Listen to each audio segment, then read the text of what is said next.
সরকারি এবং সরকার দলীয় বাহিনীর বেআইনি ও সন্ত্রাসী তৎপরতার জবাব দেওয়ার ক্ষমতা জনগণের রয়েছে, তো সেই ক্ষমতা প্রয়োগের ফলে যে অবাঞ্ছিত মর্মান্তিক পরিস্থিতির সৃষ্টি হতো আমরা তা বরাবরই পরিহার করতে চেয়েছি এবং আজও করেছি। এটা আমাদের দুর্বলতা নয়, জনগণ ও গণতন্ত্রের প্রতি আমাদের দায়বদ্ধতা। আমরা জেনেছি যে মোতোয়াইল ও সামরিতে গাড়িতে আগুন দেওয়ার ও ভাঙচুর করার ঘটনার জন্য বিএনপিকে দায়ী করার অপচেষ্টা চালানো হচ্ছে, অথচ পত্রিকা ও সোশ্যাল মিডিয়ায় সুস্পষ্ট প্রমাণ দিয়ে খবর বেরিয়েছে যে পুলিশের সামনেই এসব ঘটনা ঘটিয়ে ভিডিও করে অপরাধীরা নির্বিঘ্নে বাইক চালিয়ে চলে গেছে।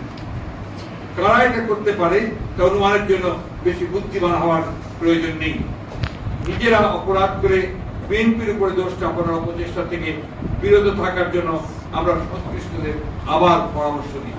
আজ রাজধানীতে যে অত্যাচার নিপীড়নের ঘটনা ঘটেছে তার প্রতিবাদে আমরা আগামী পরশু 31 জুলাই সোমবার সারা দেশে সকল মহানগর ও জেলা সদরে জনসমাবেশ কর্মসূচি ঘোষণা করছি। আগামীকালই আমরা প্রতিবাদের দিন হিসেবে পালনের কথা ভেবেছিলাম, কিন্তু আমরা জানতে পেরেছি যে আগামীকাল সরকারি দল রাজপথে কর্মসূচির পালনের ঘোষণা দিয়েছে।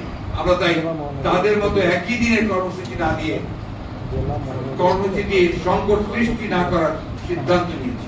আসলে নিজেদেরকে রক্ষা করার জন্য, নিজেদেরকে আপনার নিরাপদ প্রমাণ করার জন্য এই ধরনের নাটকটা এবং সেখান থেকে প্রমাণিত হয় এই বিষয় থেকে বাবু গয়েশ্বরচন্দ্র রায়ের commitment to his party and politics, গণতন্ত্র, এটা প্রমাণ করার প্রয়োজন নেই। তিনি তার সারা জীবনে রাজনৈতিক জীবনে আন্দোলন সংগ্রামের মধ্য দিয়ে বড় হয়েছেন, রাজনীতি করেছেন, বড় হয়েছেন। আমাকে প্রমাণ করতে হবে না যে তিনি আপনার তার রাজনীতির প্রতি, দলের প্রতি, দেশের মানুষের প্রতি কমিটমেন্ট ঘাটতি আছে, কারণ তিনি 90-এর গণ অভ্যুত্থানের অন্যতম নায়ক ছিলেন, আপনাদের সবাই জানেন, এবং তিনি যে জনগণের একজন জনপ্রিয় নেতা তা তারা প্রমাণ করেছেন। আমার পরপর 4 বার নির্বাচিত হয়, সেটা এই বিষয়গুলো মানুষ নেয় না। এখানে মানুষ বুঝে গেছে, জেনে গেছে যে এগুলো পুরোপুরি ভাবে তারা তাদের রক্ষার জন্য এই সমস্ত নাটক সাজাচ্ছে এবং এর আগেও এগুলো অনেক ঘটনা করেছে। সুতরাং এই জিনিসগুলোকে আমরা জনগণ কোনো গুরুত্বই দেয়।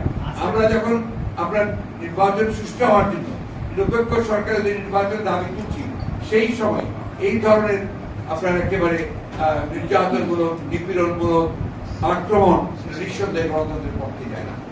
সংবাদ, ফিচার ও অনুষ্ঠানের জন্য ভিজিট করুন সংবাদ প্রকাশের ওয়েবসাইট এবং যুক্ত থাকুন ফেসবুক পেজ ও ইউটিউব চ্যানেলের সঙ্গে।